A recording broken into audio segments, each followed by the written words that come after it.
Je m'appelle Christopher Alouz et cette année je me suis lancé le plus grand des défis de ma vie jusqu'à présent. J'ai décidé de me rendre jusqu'à la source la plus éloignée de l'Amazone dans les Andes péruviennes à plus de 5000 mètres d'altitude. Et j'ai décidé de retracer tout le parcours le plus fidèlement possible de Mike Horn il y a 28 ans avant ça, jusqu'à l'embouchure au Brésil. Pour ce défi, en plus de mon expérience, je me suis préparé pendant plus de 2 ans, que ce soit physiquement, psychologiquement ou matériellement. Et vous allez voir que 28 ans après le défi de Mike Horn, l'Amazonie a totalement changé de visage. Dans les séquences qui vont suivre, tu vas voir que je vais être obligé de constamment m'adapter pour éviter tout ce qui va être narcotrafiquant, tout ce qui va être hors paillage. Je vais devoir également m'adapter avec la présence policière, la présence militaire. Je vais devoir m'adapter forcément avec la perception que les locaux ont de moi. Et bien sûr, avec la nature environnante. Et enfin, pour cette expédition, je le rappelle que je ne dispose d'aucun sponsor, je ne dispose d'aucun soutien, je ne dispose d'aucun filet de sécurité. S'il m'arrive quoi que ce soit dans un de ces environnements, par exemple la forêt amazonienne, je suis tout seul. Mon objectif lors de cette descente, c'est pas du tout de montrer que moi je peux le faire et pas les autres, que je suis le plus fort et pas les autres.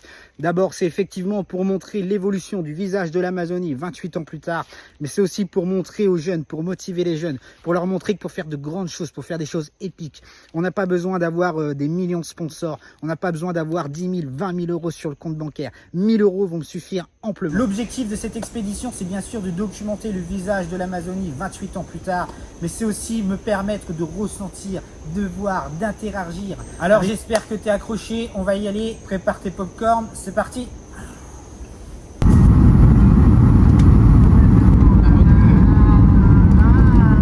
Bon, bien atterri au Pérou, la petite galère de l'aéroport que tout le monde connaît bien. Je vais pioncer, gagner quelques heures de sommeil et puis on voit la suite demain. Aïe, qualité les bus au Pérou. Ok. En France, ils sauraient pas te le faire, ça. Je peux large dormir comme ça. Putain, j'ai carrément une petite chambre. Oh, ça j'adore. Hasta la vista, baby. Lima, sortie sud. Le bus passe par les grands axes, circulation dense, immeubles modernes, puis on traverse des zones aux habitations simples. Peu à peu, la végétation disparaît, le décor devient sec, terre rouge, collines rocheuses, rien ne pousse. Après plusieurs heures, la vallée d'Arequipa apparaît, 2800 mètres d'altitude. Les premières traces d'agriculture réapparaissent, rivières, culture en terrasse, pentes irriguées. Bon, je suis en train de m'habituer à la culture locale. 3 fois par jour, matin, midi et soir, avant de commencer à monter vraiment en altitude. Plus on va monter, plus la proportion d'oxygène disponible dans l'air, elle diminue. Et passer les 5000 mètres comme je vais faire jusqu'à 6000 mètres, on a entre 50 et 60% d'oxygène en moins par rapport au niveau de la mer. Donc je vous dis ça en simplifiant.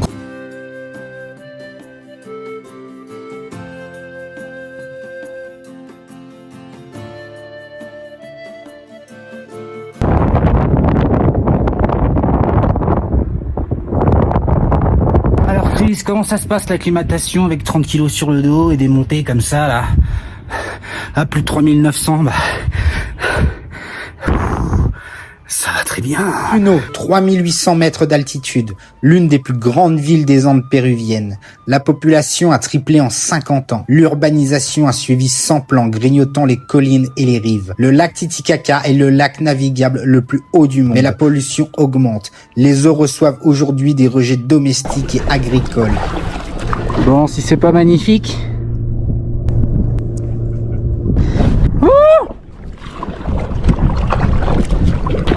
Si c'est pas impressionnant quand même.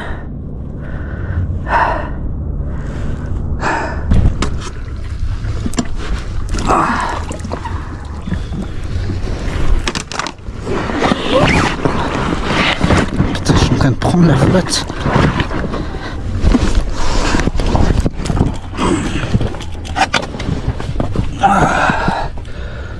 Oh la vache, je prends l'eau.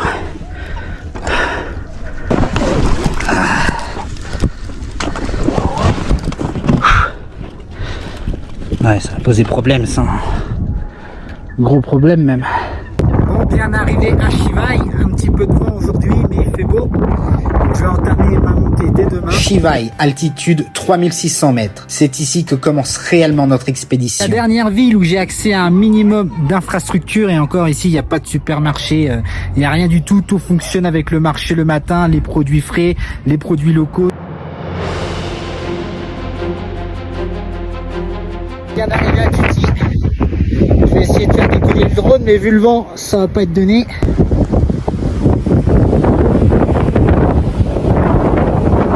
La source de l'Amazone, ça va être par là-bas. Et là, c'est le dernier petit village, Tuti. Tuti, 3900 mètres d'altitude. C'est la porte de la source la plus lointaine du fleuve Amazone. C'est un petit village andin, pas de circulation, pas de tourisme. Ce type d'endroit devient rare. Le village semble en pause, comme figé dans une autre temporalité. Bon, voilà le genre de route qu'il faut se taper. Je suis même pas sûr que ce soit ce chemin-là. Le GPS est complètement paumé. C'est la première fois qu'il me fait ça, ce con. Je crois qu'il bug, il a dû prendre un coup dans la gueule, un coup de flotte. On va y aller à la wall. Je suis qu'à 4000. Il m'en manque au moins 1500. On va y arriver. C'est plus costaud que ce que je pensais. Surtout à cause de ce sac là. C'est pas un sac fait pour la rando, à la base c'est un sac qui est fait justement pour la jungle. C'est un sac qui est fait pour résister à l'humidité, qui est étanche et tout, mais c'est pas fait pour être porté. Et j'ai tout le poids qui me tire à chaque fois en arrière, peu importe la configuration. J'ai l'impression de traîner un boulet de 25 kilos. Allez, on va y aller. On y arrive, progressivement mais doucement. Nevado, par là-bas. Je pose un peu de sucre. J'ai trouvé que ça avant de partir à Chivay. Ça fait du bien. Il me reste encore à peu près 7 km. J'ai 3 heures pour les faire avant que la nuit tombe. Ça va être compliqué. De 4300 mètres. Parfait. C'est pas tant la distance le problème. C'est vraiment le cardio qui tabasse. Je suis obligé de m'arrêter à tous les 800 mètres. Bon, 800 mètres par 800 mètres par 800 mètres. On va y arriver. C'est quand même vachement impressionnant. Ah, vous pouvez y aller, il n'y a personne. Il n'y a pas un rat. Encore 4 km. J'y arriverai pas avant que le soleil se couche, c'est impossible. Le soleil caille. Là, au vent, il doit faire moins 3 minimum. Je pense que cette nuit, ça va passer. Je suis sûr et certain. Si on commence à faire froid comme ça avec le vent, que le soleil n'est même pas couché, il reste une demi-heure, 40 minutes de soleil. Bon, il va falloir que je marche de nuit.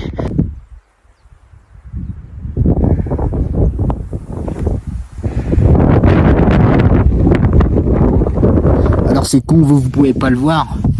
Mais putain, cette hauteur-là, il y a zéro lumière, c'est tout noir. Je peux voir toutes les étoiles, je peux voir toutes les constellations, c'est un truc de dingue.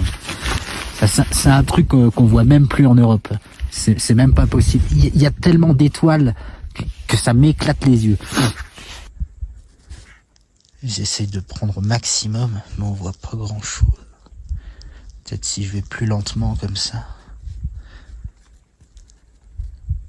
Ouais, on voit pas des masses. On voit pas 5% de ce que moi je vois. J'ai jamais monté un abri autant à l'arrache, putain. 4800 mètres, ça arrête pas de souffler, je suis en train de me les cailler, il fallait que ça aille vite. Ouais, j'ai pas trop l'opportunité de faire le tour du propriétaire. Alors, ça va servir à dormir et à manger, et puis voilà.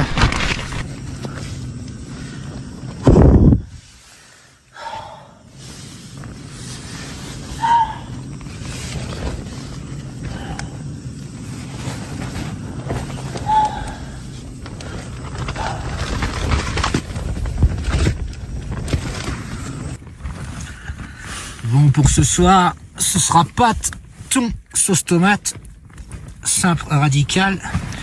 Putain, j'ai vraiment besoin de bouffer là. Bon, résultat des courses de la journée, je suis éclate, man. J'ai mal partout, j'ai mal au dos, j'ai mal aux épaules, j'ai le cou éclaté. Alors les jambes, n'en parlons même pas. Tout ce que j'arrive à faire, c'est à me foutre en PLS là. J'ai vraiment trop forcé. Je pensais que je pouvais faire la montée en une journée et demie, aller finir le matin, repartir l'après-midi et puis redescendre le soir. Tu vas faire un truc en 2 jours et demi. Ça va pas être possible. Là, j'en suis bien pour 3-4 jours. Hein.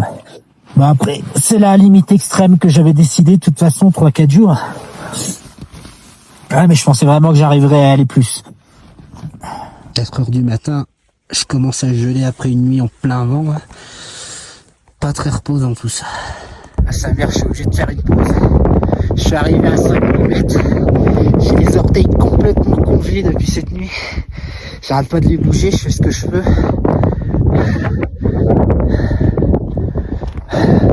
Je pense pas qu'il y ait plus isolé que ça. Même ce foutu soleil, j'étais pressé qu'il apparaisse et puis il sert strictement à rien. Le vent est trop glaciaire. Au-delà des 5000 mètres, c'est un autre monde. Il n'y a plus de végétation, plus de villages, plus de repères. Chaque montée fait battre le cœur trop vite. J'ai 25 kilos sur le dos, je transporte matériel, eau, nourriture. Il n'y a rien ici. Si tu te blesses, tu restes là. Personne ne viendra te chercher. C'est un environnement dangereux, brut, spectaculaire. Traverser ça, c'est avancer seul dans un vide total, en sachant que tu ne peux compter que sur toi-même.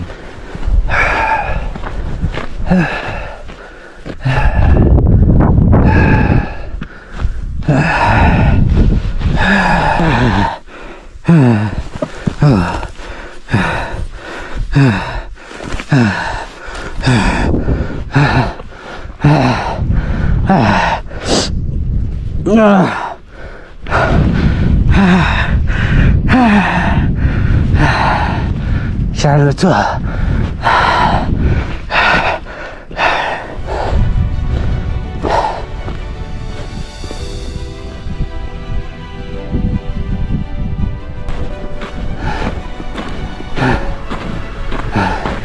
On arrive, on va y arriver.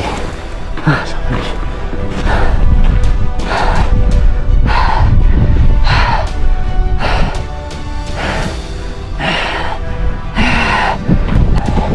Encore 2 kilomètres. Encore 2 kilomètres. On va faire une pause en bras. J'y arrive plus. Je m'arrête tous les 50 mètres. Dès que je monte un peu une petite colline comme ça, j'ai l'impression d'avoir couru un marathon. De toute façon, je sais que j'ai pas le choix, je peux pas rester là, sinon je vais crever. Putain, j'arrive même plus à reprendre ma respiration quand je m'arrête 5 minutes. C'est dingue. 50-80 mètres, 8 minutes d'arrêt. On y arrive presque, mais j'ai plus de force, putain. Je sais pas comment je vais faire pour repartir.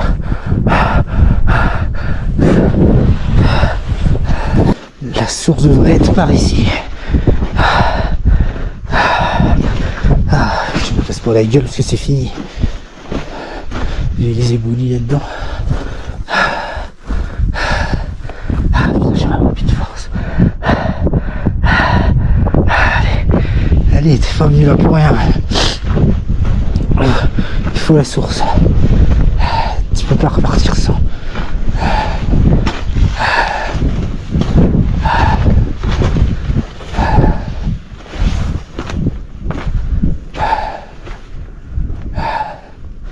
Et voici l'une des sources les plus éloignées du fleuve Amazon. On se prononcer encore pour le moment. Bon, je suis un petit peu déçu parce que j'avais cru comprendre qu'il y avait une espèce de croix et tout ici. Normalement, cette petite-là, je sais pas ce qu'elle magouillait, elle a peut-être été enlevée depuis quelques années.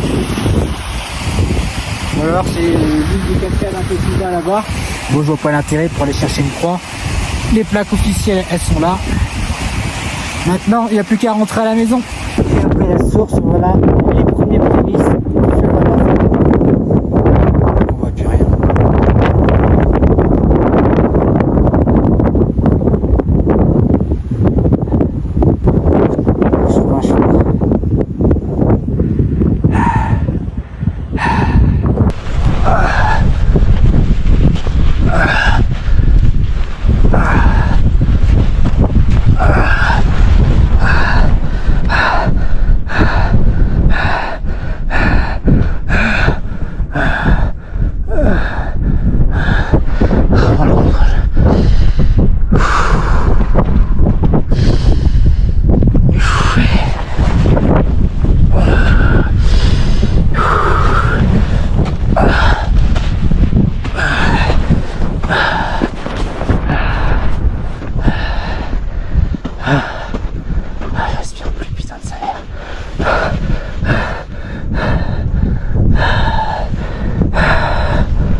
forcer encore, forcer, il va m'arriver un truc. Je préfère prendre l'option. J'arrive même plus à réfléchir à parler. Ça va le faire. Ça va le faire. Au pire des cas, j'ai de quoi m'abriter. J'ai de quoi boire avec la source. Je peux tenir plusieurs jours. Mais c'est que je suis pas très bien équipé pour dormir à 5500 quoi.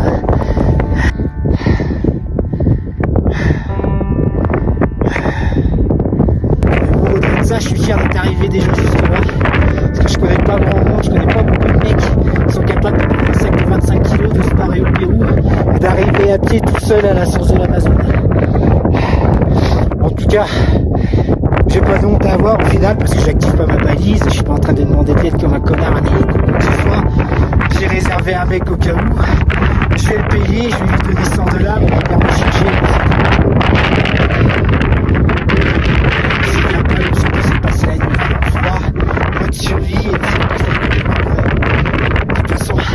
C'est pour ça que j'ai prévu l'option B parce que je sais que l'altitude c'est pas mon domaine. Moi mon domaine c'est la forêt, c'est la jungle, c'est pas l'altitude, c'est pas le cardio. C'était une manière pour moi de me mettre en difficulté, bah je l'ai trouvé. Bon, je vais m'en tirer. C'est une sale situation, mauvais jour dans le meilleur des jours. Bon, il n'y a plus de plan B. Même si j'ai plus aucune force, il va falloir que je tente de me taper le sommet à 5500.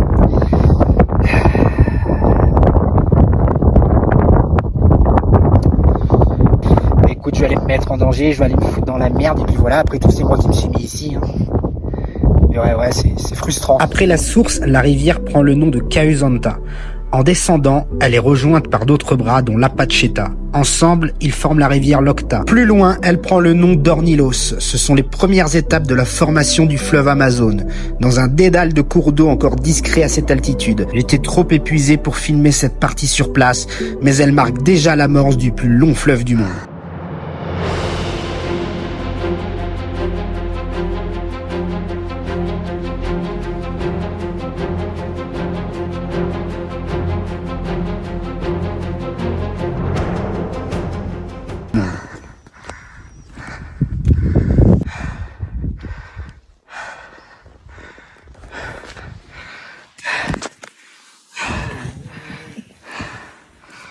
Tout l'anti-gardien.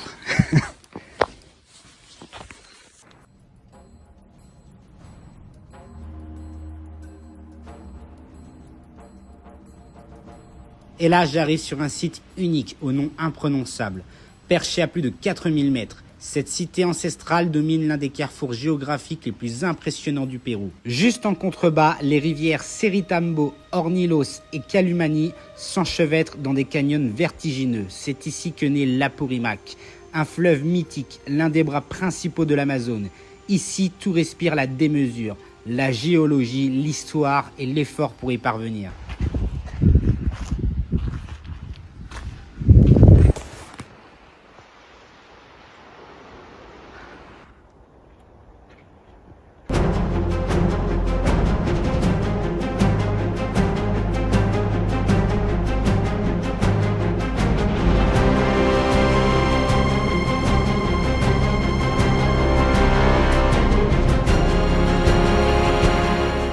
Bon, bien arrivé à Cusco, il s'est passé beaucoup de choses depuis les Trois Canyons, forcément. J'arrive à Cusco, l'ancienne capitale de l'Empire Inca. Ici, tout me rappelle leur grandeur passée. Les pierres, les ruelles, les fondations. Mais aujourd'hui, c'est aussi une ville vivante, colorée, chargée de J'ai envie de dire, être arrivé, ça fait du bien. J'en avais marre de la puna jaune là des Andines.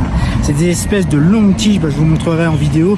Mais c'est hyper sec, hyper pointu. Tu t'assois là-dedans, ça te rentre dans le cul, ça rentre partout. C'est pire que des épilés. Donc pour vous resituer un petit peu la route et le contexte, parce que j'ai énormément de mal à faire des vidéos tout le temps, tous les jours.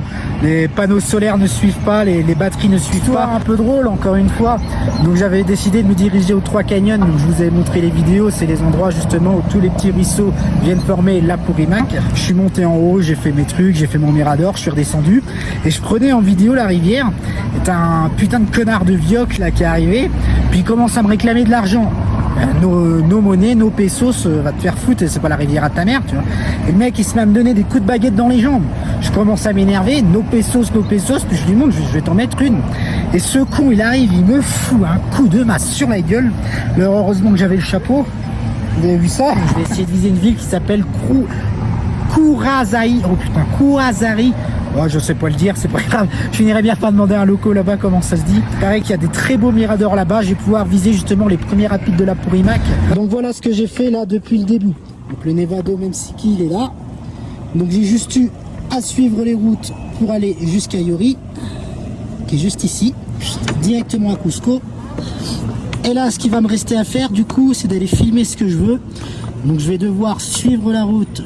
Où est-ce que tu es? Ah bah, Kayela, jusqu'à Kouazis. La Kouazis, c'est ce que je disais ici.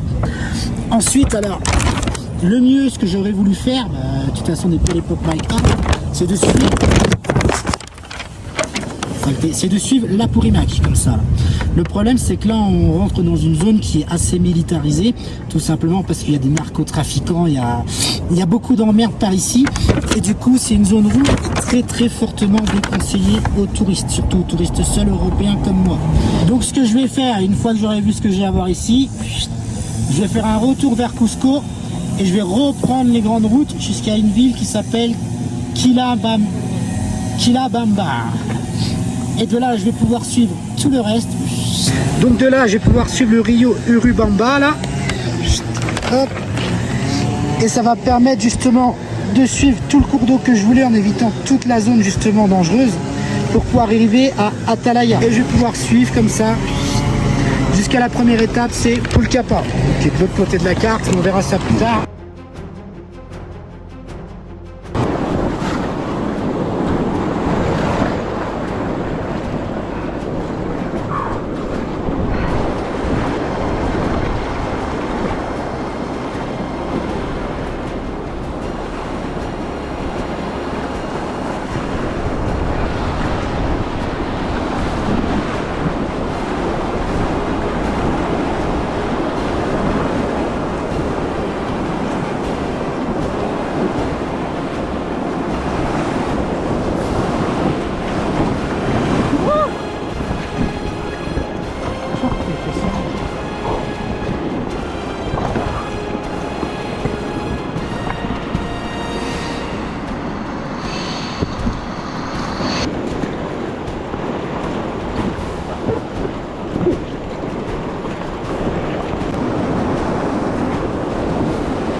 Ça y est, je rentre officiellement dans le dur.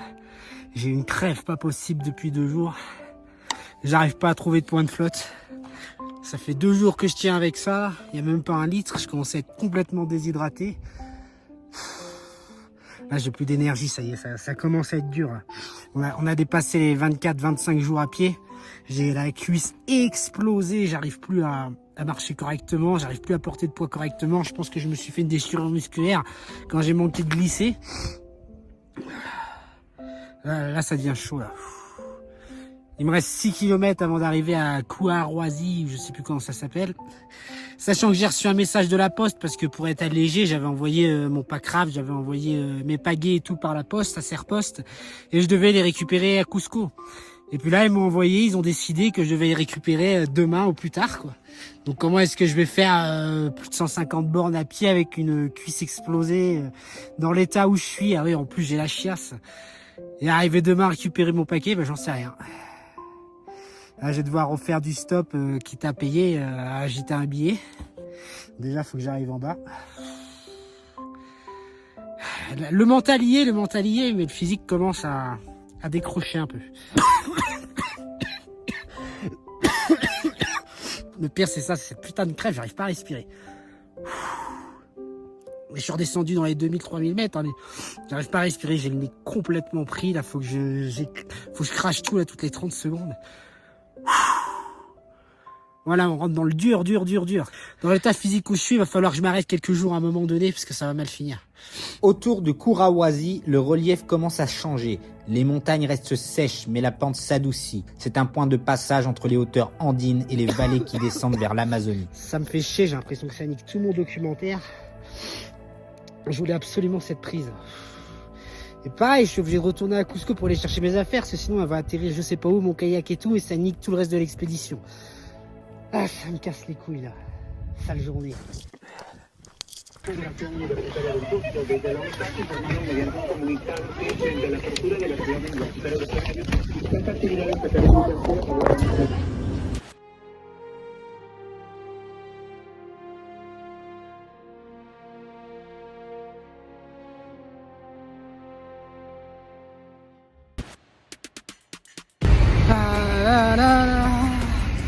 J'ai le dos éclaté.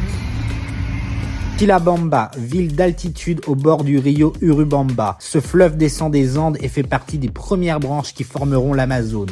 Le climat change, l'air est plus lourd, la végétation plus dense. C'est la fin des hauts plateaux. À partir d'ici, on va vers la forêt. Le fleuve s'étire au milieu de la jungle dense. Je me lance, seul en autonomie au cœur d'un territoire sauvage. En aval, tout m'est inconnu. Attention aux vagues.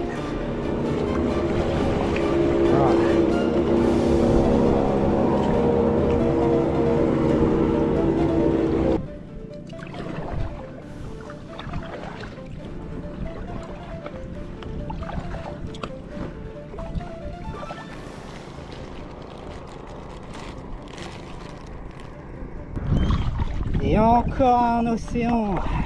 Je crois que j'aille à gauche. Gauche toute. Bon, pendant que la bouffe est cuite ce soir, là, je vais pouvoir refaire une petite mise à niveau. Ça fait une semaine et demie que je dois le faire. Et puis tous les soirs, je suis claqué. J'ai mal à la tête, je le fais pas. Comme ce soir d'ailleurs. Enfin bref. Donc ce qui s'est passé, j'étais à Quillabamba et je suis parti à Ivauchotte. Donc de là, je voulais juste prendre un bateau pour passer le Pogo, pour aller voir comment ça se passait là-dedans. Et puis je voulais rejoindre un village qui s'appelait Sepaoua. Bref. Les locaux ne voulaient pas me prendre, sauf si je prenais un guide. J'ai insisté plusieurs fois, sur 2 jours, j'ai demandé à plusieurs personnes de m'emmener. Et j'ai fini justement par être contrôlé par la police. Ils me demandaient ce que je foutais là, ce que je transportais, pourquoi je voulais absolument aller là-bas. Ils ont regardé dans mon sac, alors ils ont vu la GoPro, le drone, forcément, donc commencé à me prendre un peu pour un journaliste.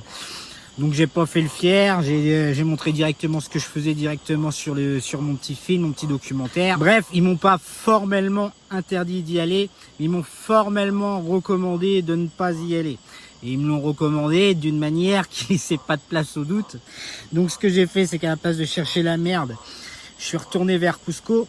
J'ai pris un bus directement pour partir à Lima. De Lima, j'ai pris un bus pour aller à Pucallpa. Pucallpa, normalement, c'était la 2e, 3e ville que je devais faire justement en bateau, que je vais rejoindre là d'ici une dizaine de jours. Et de Pucallpa, j'ai pris un bateau pour me remonter tout ce que je voulais faire jusque derrière Atalaya. Et donc là, je suis sur le chemin justement d'Atalaya que je vais atteindre là d'ici demain. Il me reste 7-8 km. Sinon, pour le moment, la vie en jungle se passe bien. Beaucoup mieux que je l'espérais, à vrai dire. La navigation, pareil. Le fleuve, il est assez rapide. J'avance assez rapidement sans pour autant avoir des gros rapides, des trucs qui risquaient de me retourner. Voilà, je suis un peu plus serein que les premiers jours. Donc je vais continuer comme ça, puis je vais voir ce que ça donne.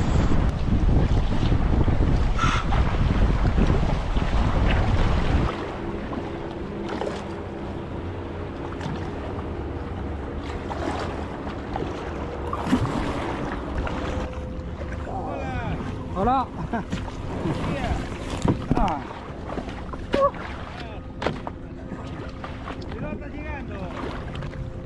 Sorry?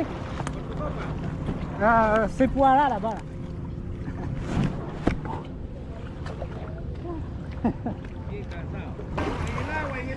Ah, là, ça y est, je les ai. Gracias. À Atalaya, deux grands fleuves se rejoignent, l'Urubamba et le Tambo. Ensemble, ils forment le rio Ucayali, l'un des principaux affluents de l'Amazone. La ville est développée autour de cette confluence. C'est un port fluvial stratégique. Attends, comment ça le rio Tambo? Il faut qu'on revienne un peu en arrière. Sur cette première carte satellite, on voit un moment clé du trajet. Le rio Apurimac, que je suis depuis les Andes, rejoint ici le rio Mantaro. C'est à cette confluence que le fleuve change de nom. À partir de là, il devient le rio Ene. Mais je ne peux pas vous montrer cette section sur le terrain. Elle traverse ce qu'on appelle la Vraem, la vallée des rivières Apurimac, Ene et Mantaro. C'est une zone rouge au Pérou. Cette région est marquée par l'isolement des tensions locales, la présence militaire et des activités illégales de narcotrafic et de guérilla. Sur cette deuxième carte, on voit la confluence entre deux cours d'eau. Le rio Ene qui descend depuis le sud et le rio Perene qui arrive de l'est. C'est exactement à cet endroit au niveau de Puerto Prado que ces deux fleuves se rejoignent pour former un nouveau nom, le rio Tambo.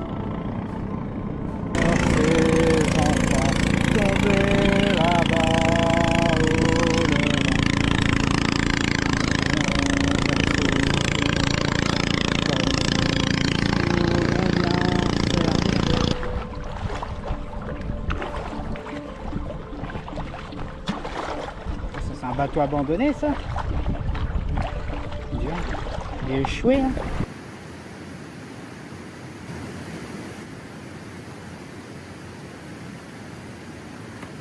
S'il y a un truc qu'on ne comprend jamais, c'est ça. Quand t'as besoin de chier, tu trouves un caillou, tu t'assois et pas oublier la superbe bouteille.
Bon, petite sieste parce que là j'étais en surchauffe. Faites naviguer l'après-midi, c'est problématique. À partir de 11h30 midi, allez jusqu'à 14h30, 15h. Je surchauffe à mort, j'ai qu'une seule envie, c'est de foncer dans la flotte. Un mal de crâne. Allez, si je compte. Ouais, plus que 600 km, ça va le faire.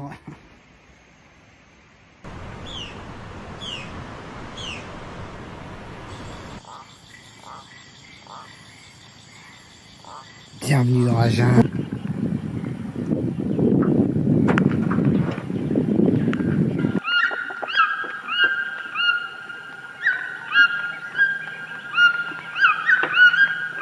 Pucallpa, l'une des plus grandes villes de l'Amazonie péruvienne construite au bord de l'Ucayali. Depuis le ciel, on distingue clairement son organisation. Des axes routiers, des quartiers denses, un port très actif. Mais ce qui frappe le plus, c'est ce qui entoure la ville. Partout autour, la forêt a été repoussée, grignotée, défrichée. C'est l'un des visages de l'Amazonie d'aujourd'hui, une frontière mouvante entre nature et exploitation humaine. Pucallpa ne se cache pas, elle s'impose. Allez mon gars, faut que tu bouges. Si tu restes là, tu vas crever. Allez. Non, il est foutu.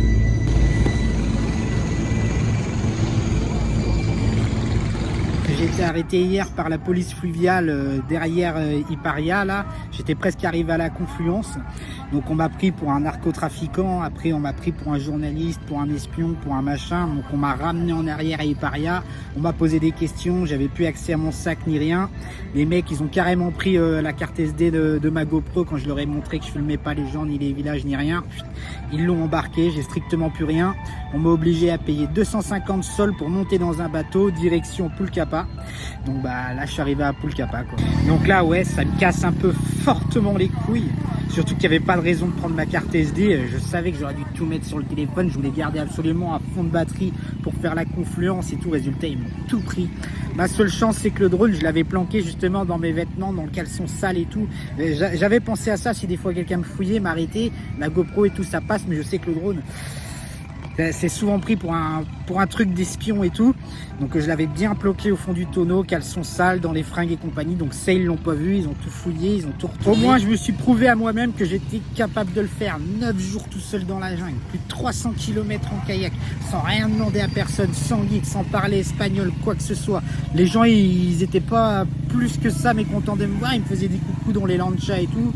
Personne m'a agressé, personne m'a rien dit. Grosse route de narcotrafiquants en fait. Il y a énormément de risques. Et bon, ils ont fait passer ça pour un acte charitable quoi.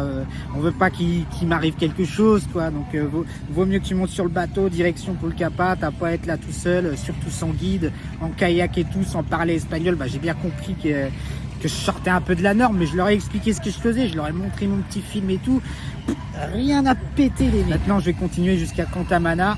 J'ai 5 à 6 jours de pagaie à faire, donc là, franchement, par rapport à ce que j'ai fait, easy, facile. J'ai plus aucun a priori, comment dire. Je vais pas dire plus aucune peur, mais je sais que je peux y aller. J'ai plus l'anxiété que j'avais au début. Franchement, j'avais tout le temps le cœur qui faisait boum boum boum boum boum boum boum boum. Ma seule peur, c'était toujours de chavirer, de retourner le kayak et tout. Et je me disais putain, si le kayak il se barre, je suis pas dans la merde. Ce qu'il craignait que je vois ou que je ne montre, je ne peux que le deviner. Sur les rares images de drone que j'ai sauvegardées sans qu'ils ne s'en aperçoivent, on distingue un vaste carré défriché au cœur de la forêt. Un morceau de jungle littéralement arraché. Plus loin, une sorte d'embarcadère isolé, informel. Peut-être un port clandestin ou simplement un point de chargement non déclaré. En tout cas, il n'était pas sur mes cartes. Mais ici, tout ce qui ressort de la végétation ressemble à une anomalie. C'est peut-être ça justement qui dérange. Dans certaines zones de l'Amazonie péruvienne, filmer devient un acte sensible. Montrer ce qu'on n'est pas censé voir, c'est déjà déranger un équilibre fragile.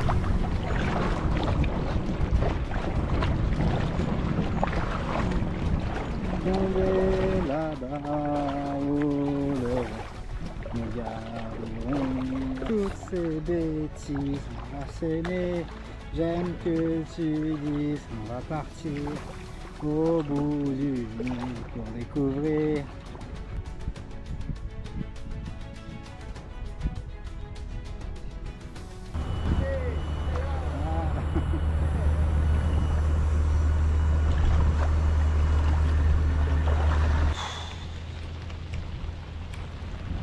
SOS. J'en ai plein les pattes, j'en ai plein les bras. Je vais marcher un peu. Grande bande de sable. Allez pour Bibi.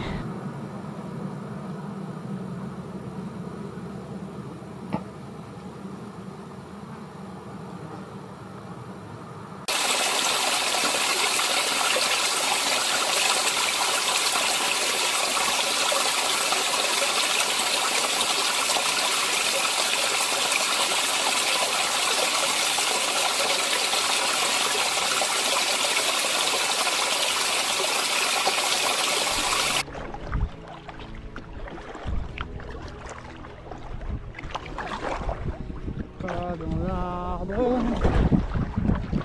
Ça fait un vent de sable.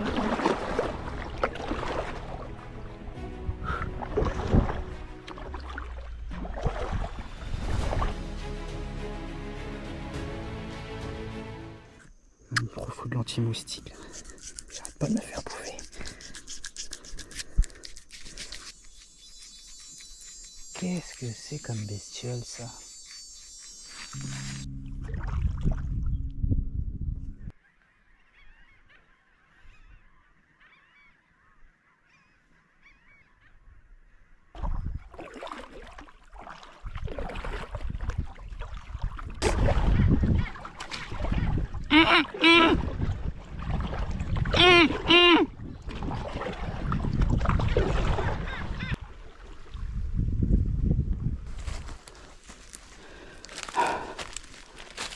Putain de sac à dos, c'est trop lourd.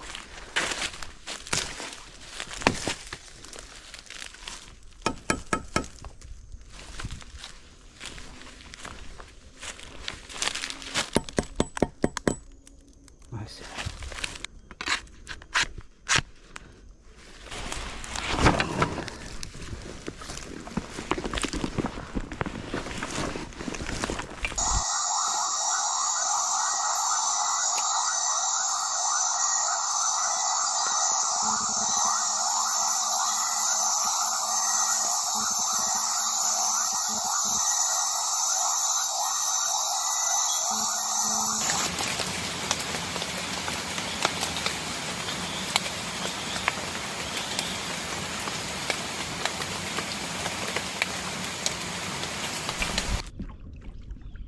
Tous les petits bateaux pointus qui sortent là.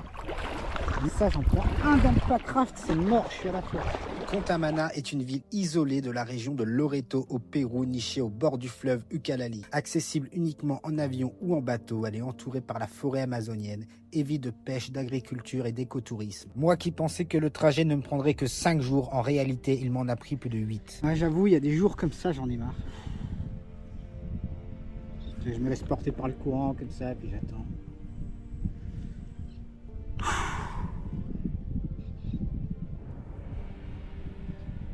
En fait, ce qui est décourageant, c'est psychologique déjà. On voit toujours la même chose tous les jours. Toujours deux bordures vertes comme ça, la flotte en plein milieu, on croise des bateaux. J'entends les mêmes bruits, j'entends les mêmes trucs. En fait, il n'y a rien qui sort de l'ordinaire. Et ça, c'est usant. Ça. Pour les premiers jours, ça va. Et quand les semaines elles commencent à s'accumuler comme ça, j'avais pas encore connu ça de cette manière. Hein. Comment dirais-je ça? Je suis quelqu'un qui est habitué à l'isolement. Hein. Toute ma vie, je suis en isolement. Mais un isolement à ce point-là, c'est quand même totalement différent. Là, le physique commence vraiment à en pâtir aussi. Là. Après tout, on a un peu plus de 2 mois d'expédition. J'arrive plus à pagayer correctement. J'avance à 5-6 km/h. Première semaine, c'était bien. Je pense que c'est dû aussi à l'acclimatation que j'avais par rapport à l'altitude aux 5000-6000 mètres. Et je brassais 8-9 km/h, des fois 10 avec le courant. J'avais ma petite routine. Et là, je fais plus que 5 km/h. Je fais 2 fois moins. Là.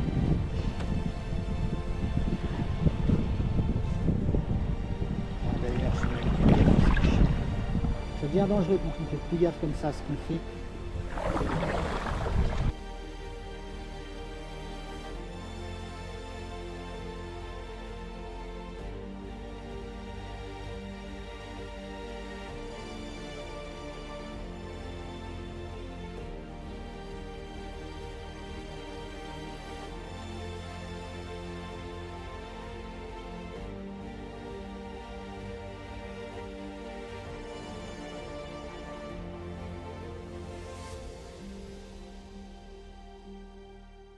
Moustique à la con.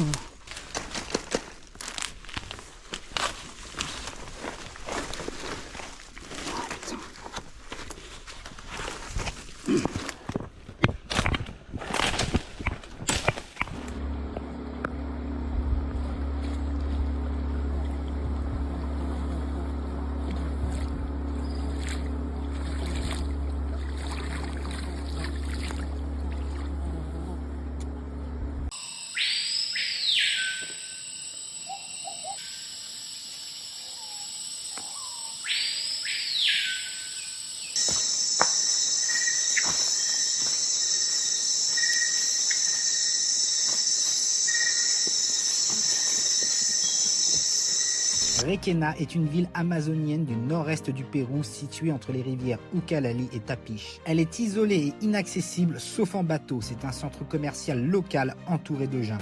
Et encore un jour achevé au bord de la mer, ou plutôt au bord de la mer en plein milieu de la forêt amazonienne. Et là je suis vraiment dans la merde. Mon filtre à eau s'est pété. Le filtre ne veut absolument plus marcher. Je peux plus me réapprovisionner en eau potable. Ce qui veut dire que là, va falloir que j'arrive à fonctionner au moins jusqu'au prochain village où je trouve un bateau avec des pastilles. Et ça, c'est pas bon. Pas bon du tout. J'ai plus aucun système de filtration qui va fonctionner correctement. Là, on est dans l'alerte rouge.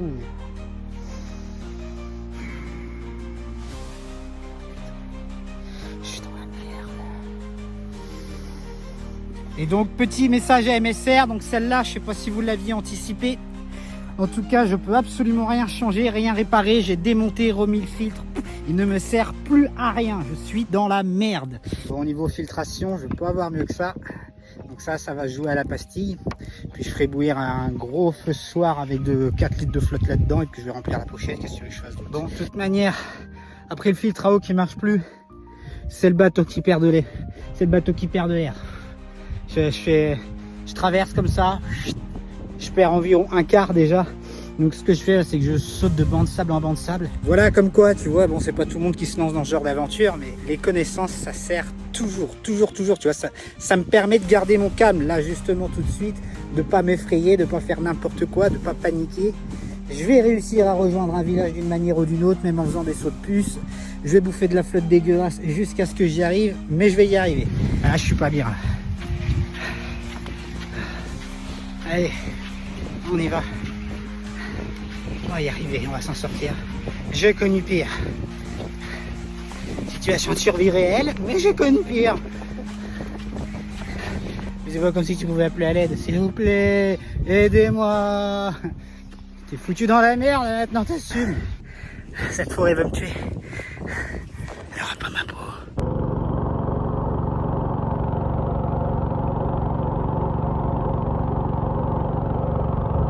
Genaro Herrera est un village isolé de l'Amazonie péruvienne, accessible uniquement par la voie fluviale. Loin de tout, il offre un aperçu brut et authentique de la vie rurale amazonienne. Ici, l'infrastructure est minimale, la modernité presque absente et le quotidien rythmé par le fleuve et la forêt.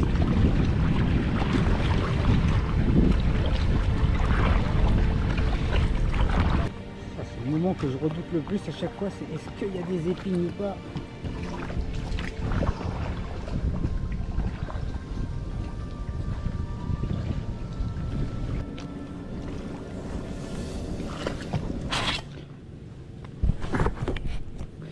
Ici, on devrait pouvoir trouver des crabes. Et je me méfie de ces coins-là. Ça, c'est typiquement un nid à araignée et à serpent.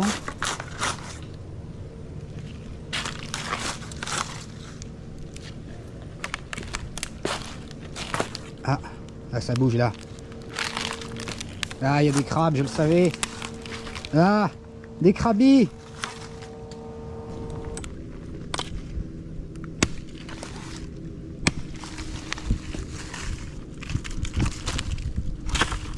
Juste là, je l'ai. Un petit appât pour la pêche. Là, il y a tout ici, il y a du filet de pêche. Alors voici la réalité de la jungle en 2025. En fait, vous voyez toutes vos merdes. Alors que ce soit les insecticides, les canettes de bière, les machins, tout finit par atterrir dans la jungle. Et ça, j'espère ne pas avoir à expliquer ô combien pourquoi c'est de la merde. Ça, c'est de la pollution qu'on voit pas.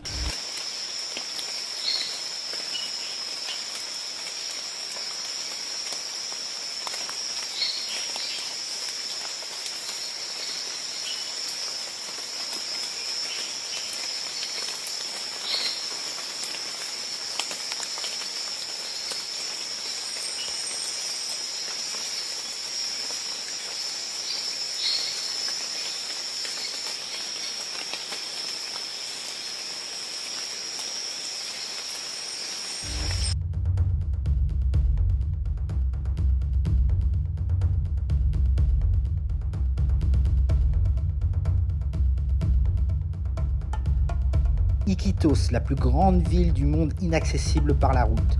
Surnommée la capitale de l'Amazonie péruvienne, c'est une métropole perdue au milieu de la jungle, où plus d'un demi-million d'habitants vivent isolés du reste du pays.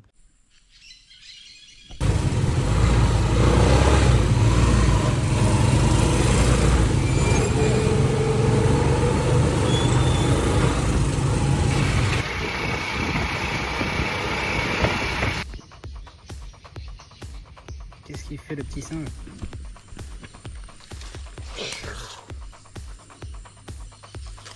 C'est un petit singe.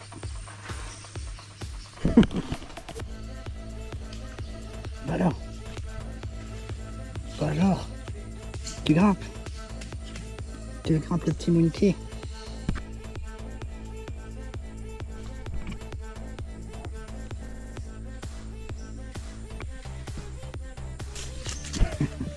Ça y est, t'as récupéré la place.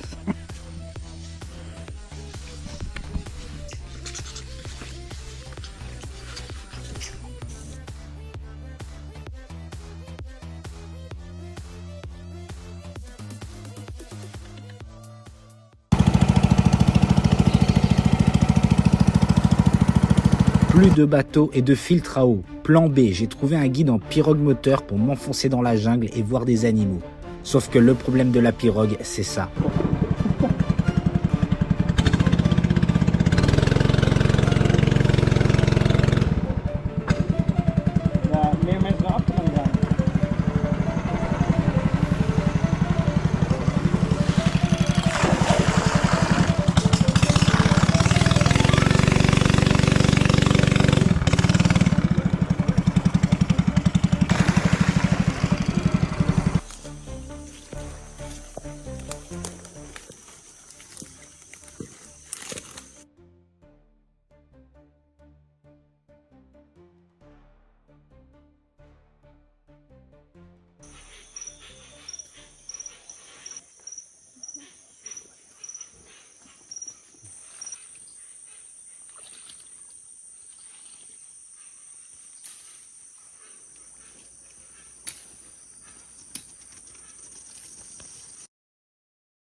Sperimentale la cosa.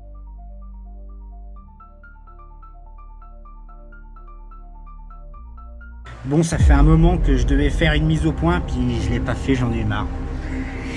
Il y a plein de choses à raconter, alors je vais essayer de faire bref. Suite à ma petite expédition qui a complètement foiré après Requena, du coup, je me suis mis en mode survie. 24 heures après, j'ai trouvé un piroguier, il m'a emmené dans un village. Bon, jusque là, j'ai survécu, ça a été. J'ai trouvé un bateau, je l'ai payé, on m'a ramené à Iquitos. De là, j'ai essayé de réparer un peu mon matos, donc le filtre à eau irrécupérable. Vraiment, je peux pas le réparer, il sert à rien. Donc déjà, je peux plus être en autonomie en milieu naturel, je peux plus filtrer mon eau correctement, je peux plus rien faire. Faire bouillir et tout, c'est bien en situation de survie, mais pas sur plusieurs semaines prolongées, surtout dans cet environnement-là. Bref, je me suis attaqué à la réparation de mon bateau, j'ai réussi à le réparer. Alors en fin de compte, il y avait de la boue, je sais pas, il y a de la merde qui s'est foutue en fait dans le... Merde, ça y est, j'ai perdu le nom. Dans la valve de gonflage, voilà.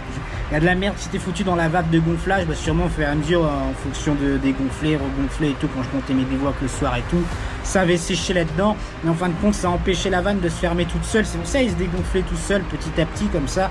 Puis j'avais beau regarder dans l'eau, chercher où était le trou pour mettre des rustines et tout, je trouvais pas, ça me cassait la tête. Bref, j'ai réussi à le réparer.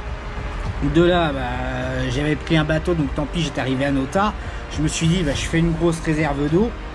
J'ai rempli mon gros bidon de 15 litres de flotte et j'ai dit je vais quand même aller faire la confluence. La confluence elle était une centaine de kilomètres, je pouvais le faire. Après il y avait un village après pour prendre les bateaux, donc ça allait très bien. J'ai fait une dizaine de kilomètres après Nota, je prends ma pause sur une plage. Puis d'un seul coup, il y a un mec qui vient me parler. Je sais pas d'où il est sorti, je l'ai pas vu. Il s'était foutu un peu plus loin avec sa pirogue. Puis il me parle, il rigole, nanani, nanana. Puis il commence à arriver, puis à me prendre par le cou comme ça avec le bras. C'est un truc qui m'énerve déjà totalement. Et puis je sais très bien ce que ça veut dire, surtout dans des pays comme ça. C'est un peu une manière, c'est d'humilier, de soumettre. Hein, je suis plus fort que toi. J'ai commencé à lui enlever son bras, à le repousser un peu, à lui faire comprendre que ça allait mal se mettre. Le mec, il avait sa machette comme ça dans la main, qu'il est parti chercher dans son canot, puis il me regardait comme ça, c'est comme si il voulait m'intimider. Je dégaine la mienne, puis je le regarde. Tu vas t'en prendre un coup dans la gueule, vas-y, approche-toi, approche-toi. Et j'allais lui en foutre un coup dans la gueule. À ce connard, je commençais vraiment à en avoir marre. Là, je pense qu'on entend encore que j'ai les nerfs, tu vois.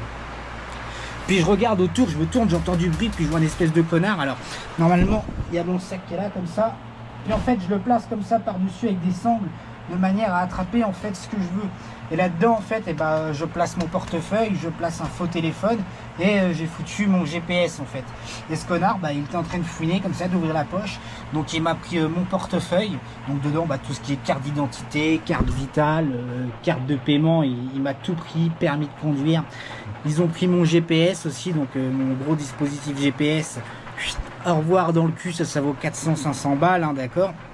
Ils m'ont pris mon faux iPhone. Alors c'est là que je suis content quand même parce que j'ai réussi à garder le mien. Je me traballe toujours avec un vieil iPhone 7 à moitié défoncé pour faire croire aux voleurs justement quand on veut me dépouiller ou si je me fais braquer ou autre. Tiens, prends ça, c'est un téléphone, ça vaut quelque chose, prends mon portefeuille. Les papiers et tout, c'est pas grave, je vais pouvoir les refaire. Il y avait que 30 $ dedans, c'est fait exprès. C'était vraiment pour avoir quelque chose à donner en fait et que ce soit crédible dans le cas où je me fasse braquer. Bref, ça m'a énervé, j'ai foncé dedans. C'est passé ce qui s'est passé, je reviendrai pas sur les détails là-dessus par rapport à des soucis qui pourraient être légaux, on va dire. Ils ont fini par se barrer, moi j'en ai eu marre, j'ai vu une lancha qui passait là de touristes. J'ai fait coucou, j'ai expliqué, on vient de me piquer mes trucs, tu m'emmènes à Iquitos, on m'a emmené à Iquitos. De là j'ai pris un bateau direct, j'ai pas cherché à comprendre.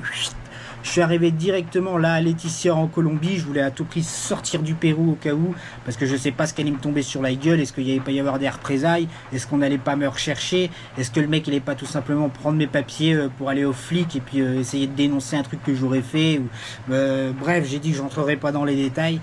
Je voulais absolument sortir vite du pays. Donc là, mon bateau fonctionne. Je me retrouve sans filtre à eau. J'ai plus de portefeuille, donc j'ai plus de carte vitale, j'ai plus de carte de paiement, j'ai plus rien. Donc il me reste bien sûr ma carte de paiement de secours que je range toujours avec le passeport sur moi. Donc je vais pouvoir continuer ma descente, rentrer. Mais j'ai plus de GPS, j'ai plus de filtre à eau, donc je peux même plus faire d'autonomie tout seul dans la jungle, même ne serait-ce qu'à la journée. J'en ai marre que tout est foiré en fait, toute cette expédition a foiré totalement du début à la fin. Donc, flop du début à la fin. Donc je vais quand même continuer ma descente. Je suis en train de réfléchir à ce que je vais faire, à comment je peux finir ce documentaire de manière à ce que ça reste pas sur une note aussi négative. Voilà. Donc je vais quand même aller jusqu'à la confluence.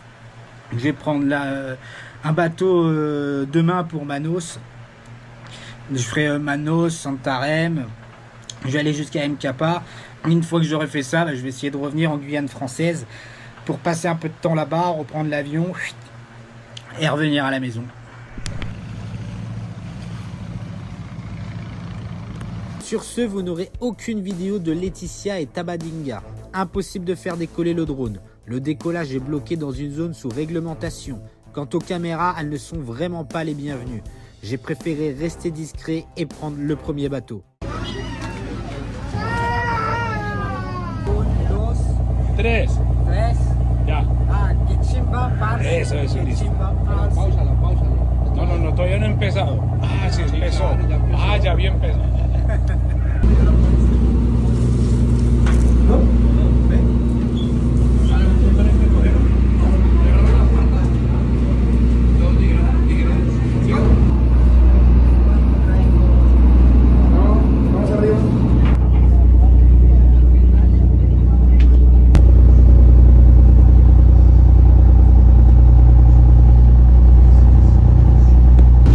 Avoir trop de standards. Hein. Comment faire sa lessive en prenant sa douche, épisode 1.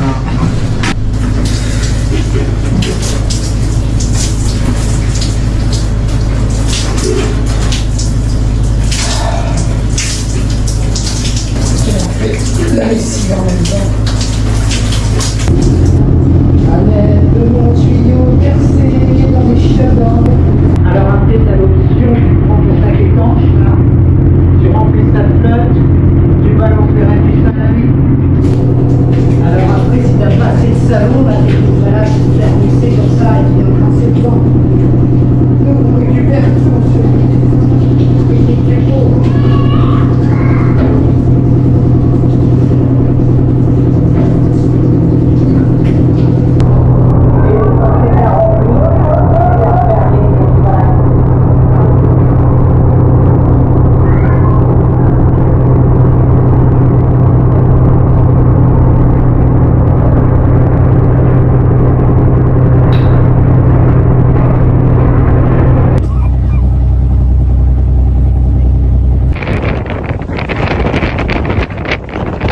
Actuellement en plein début de rage tropicale. Pas grand chose à foutre, tu me diras. Moi je dis que leur système il pue un peu la merde. Ça va pas tenir. J'attends que ça s'envole. Est-ce que je disais qui c'est qu'à réparer le bateau?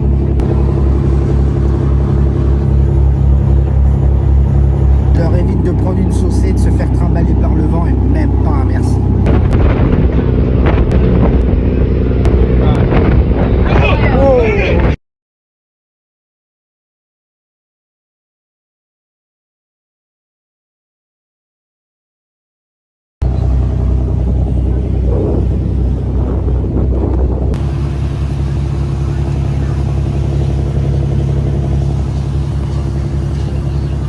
Bon, je suis arrivé à Manos dans un Airbnb. J'en peux plus, je sais pas comment décrire ça. Je suis victime d'un syndrome que j'avais jamais vécu avant. Je pense que sauter de 2 mois et demi dans la jungle, tout seul, à part les petits boui-boui, les petites villes que j'ai vues, les petites communautés, à une grosse ville comme Manos, c'est pas bon du tout. J'ai été dans un centre commercial parce que je voulais la graille, moi j'ai faim, ça fait 4 jours là, je bouffe de la bouillie, j'ai plus de réserve. Je cherchais juste à manger un magasin avec de la bouffe. Et là j'arrive dans un truc immense avec plein de gens, alors ils sont tous beaux, tous bien coiffés, tous bien rasés, ils sont tous bons et tout. Que des putains de magasins qui vendent des sacs, des fringues, des lunettes, du parfum, mais qu'est-ce que j'en ai à foutre? Crive graille, il a faim, je veux manger. J'ai mis 2 putains d'heures à trouver un supermarché. Et quand enfin j'ai trouvé le 10 supermarché, encore un truc énorme avec plein de bruit, plein de musique, j'ai pété les plombs, j'ai mis une demi-heure à trouver des spaghettis. Ça m'était jamais arrivé. Complètement déboussolé, que ce soit dans le magasin ou dans le centre commercial, j'étais avec le GPS, avec le téléphone pour essayer de trouver le magasin, putain. Ça m'est jamais arrivé à ce point-là. Et le pire, c'est qu'en fait, je suis afflué de toutes parts. Alors, il y a les bruits, il y a la lumière, il y a tout, mais ça encore, c'est un truc auquel je suis habitué, même si là, c'est assez hard quand même de sauter de l'un à l'autre. Les gens, ils m'ont l'air d'une lenteur, J'ai l'impression d'être à Zombieland. Alors attention, c'est peut-être un truc brésilien, c'est peut-être une journée spécifique au Brésil où on fait semblant d'aller au ralenti, comme ça. Oh, ça m'a fait péter un plomb. L'autre à la caisse, j'ai mis une demi-heure, il y avait 5 personnes, une demi-heure. Et j'ai regardé toutes les autres caisses, pareil, tout au même rythme. Alors, ce que je me demande, c'est est-ce que c'est fait exprès pour m'emmerder, quelqu'un a annoncé que j'arrivais? Ou est-ce que c'est vraiment moi, hein, c'est symptomatique, c'est le fait d'avoir été déconnecté là aussi longtemps d'un coup. Mais non, vraiment c'est totalement différent de mes autres voyages, de mes autres expéditions que j'ai faites. Parce que là vraiment, une fois que je suis dans la jungle, il n'y a rien du tout. Comme je le disais, c'est toujours pareil, du verre, de l'eau. Est-ce que c'est ça qui fait que ma perception là, elle est amoindrie, ou je sais pas, ou... Enfin, je me comprends, une espèce de dystrophie, ou alors j'ai changé dans un monde parallèle. Bref, je crois qu'il faut que je dorme, que je bouffe, et je vais voir si ça va mieux demain. Ça me colle la migraine. Et j'allais péter un plomb, j'avais envie de prendre les caissières et de les balancer dedans. Manaus, la plus grande ville d'Amazonie. Plus de 2 millions d'habitants au cœur de la jungle. Jadis capitale du caoutchouc, aujourd'hui une métropole animée où la modernité côtoie toujours la forêt.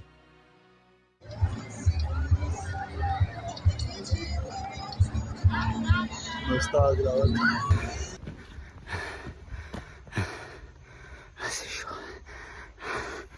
chaud. Surchauffe.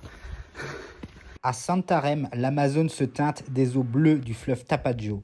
C'est une ville entre deux mondes.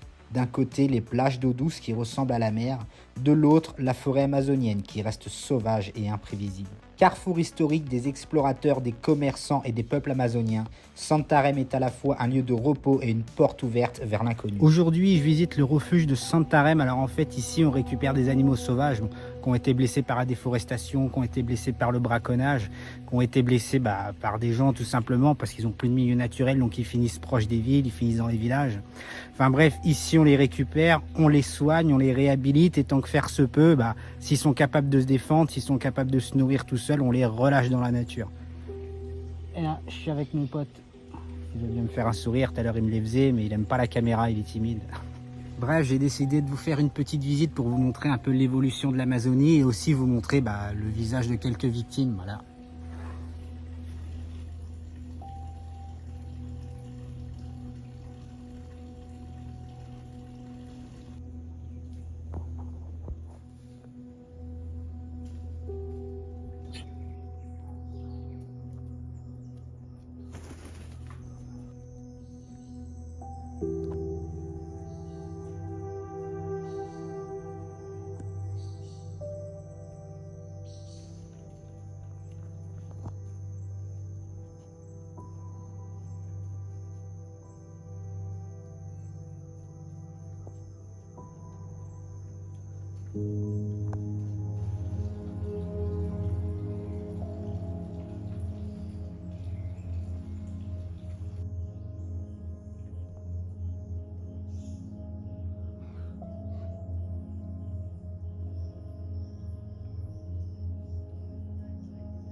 Apparemment, ils font un cours de réhabilitation.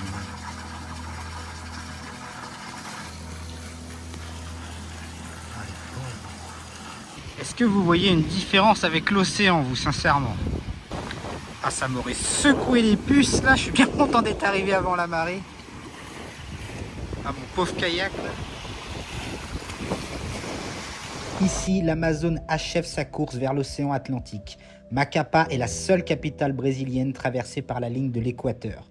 Le Marco Zero, ce monument dressé à la latitude 0, marque la frontière invisible entre l'hémisphère nord et l'hémisphère sud. Je suis convaincu que c'est ici, en arrivant face à ce symbole, que Mike Horn a décidé de réaliser son expédition Latitude 0. Un point zéro, un départ absolu qui incarne à la fois la fin d'un monde et le début d'un autre. Et peut-être, qui sait, pour moi aussi. Bon, objectif accompli, bien arrivé ce matin, l'embouchure de l'Amazone à Macapá. Un budget de 950 €, donc depuis la source la plus éloignée de l'Amazone jusqu'à l'embouchure à Macapá. Donc au total, à revérifier avec les cartes, parce que j'ai dû faire parfois des détours, j'ai dû parfois contourner des obstacles, des passages qui étaient trop compliqués à passer ou qui étaient beaucoup trop dangereux.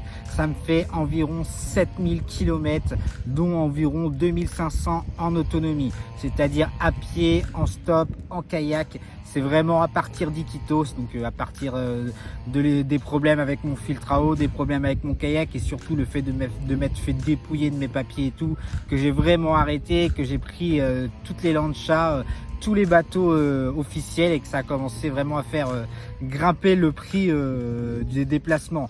En fin de compte, je suis presque à 450-500 € juste pour les déplacements, juste pour les bateaux. Donc c'est ça en fait qui a fait grimper en flèche tout le budget. Mais je reste quand même sous mon budget initial des 1000 €. Bon, au final, maintenant, la question à se poser, c'est qu'est-ce que ça me fait d'avoir parcouru ces plus de 7000 km, d'avoir traversé tout le continent sud-américain, d'avoir suivi le plus possible le tracé de l'Amazone de sa naissance jusqu'à l'embouchure. En fait, j'ai pas de mots. Il y a tous les gens qui ont tenté, ceux qui ont réussi, ceux qui ont fait ce genre de choses, ils disent tous que ça les a transformés, ça les a transcendés, quoi. C'est un peu ce que j'attendais de ce voyage. Et en fait, bah, ça n'a pas changé grand chose venant de moi, c'est pas pour être pessimiste, mais en fait ça n'a rien changé. Si j'ai peut-être beaucoup plus confiance en moi, bah forcément si j'allais me revoir gamin et j'allais me dire hey, à 31 ans tu vas traverser tout le continent sud-américain tout seul, de la source de l'Amazone jusqu'à l'embouchure, en plus sur plus de 2000 km tu vas être à pied avec ton gros sac à dos de 30 kg, tu vas faire du kayak au milieu de la forêt, tu n'auras aucun sponsor, tu n'auras aucun filet de sécurité, s'il t'arrive quoi que ce soit tu vas claquer, forcément j'y aurais jamais cru. Maintenant ouais ça va me booster un peu plus mon ego on va dire dans la vie de tous les jours, mais ça m'a pas transcendé, ça m'a pas transformé comme je m'y attendais. J'ai même été en partie déçu du parcours on va dire, parce qu'en fait moi avec tout ce que j'avais déjà vu, bah, quand j'étais gamin, fan de Mike Horn, alors je lisais son bouquin, je le dévorais, j'ai lu tous les autres bouquins des autres explorateurs en Amazonie, ceux qui étaient partis tout seuls, ceux qui étaient partis en petits groupes et tout, puis ils me décrivaient tous la même chose, une espèce de grande forêt avec des arbres de 40 mètres de haut, avec plein d'animaux partout, des caïmans, des anacondas, des piranhas partout. En vrai c'est pas le cas. Pas quand on suit le cours justement maintenant en 2025. En fait il y a tellement de bateaux maintenant, il y a tellement de villages aux alentours, il y a tellement d'activités humaines, tout ça, que ça a chassé une grande partie de la faune qui se retrouve à partir vraiment en profondeur dans la forêt, ou alors vraiment dans des petits méandres, là, dans des petits affluents où j'ai pas mis les pieds forcément parce que c'est beaucoup plus dangereux avec les narcotrafiquants, etc. Bref, en fin de compte, ma conclusion c'est qu'en 2025, non seulement tout ce monde amazonien qu'on décrivait avant en suivant le cours de l'Amazone et autres depuis sa source, ça n'existe plus. Tout a été détruit, tout a été pollué, tout a été colonisé par l'humain, donc toute la faune a été repoussée. En fait, ce que je m'attendais à voir, le rêve que j'avais depuis que je suis gamin, ça n'existe plus. Maintenant, il faut aller dans des pays comme l'Équateur, ou alors il faut aller en Guyane et puis vraiment s'enfoncer dans la jungle. Même question chasse, franchement, le mec qui se lance dans la descente comme ça, qui pense qu'avec son fusil, il va se nourrir tout le long. Je te le dis clair et net maintenant en 2025, négatif. Les piranhas, alors c'est pareil, tu bouffes que de ça, j'ai l'impression. C'est un peu les écrevisses de l'Amazonie. Je n'ai chopé aucun autre poisson. C'est quand même un truc de dingue.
Je savais que j'aurais dû mettre mes bottes avant de laisser le sac.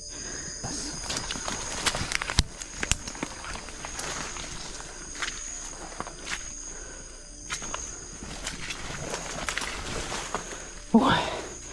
Et voilà l'océan.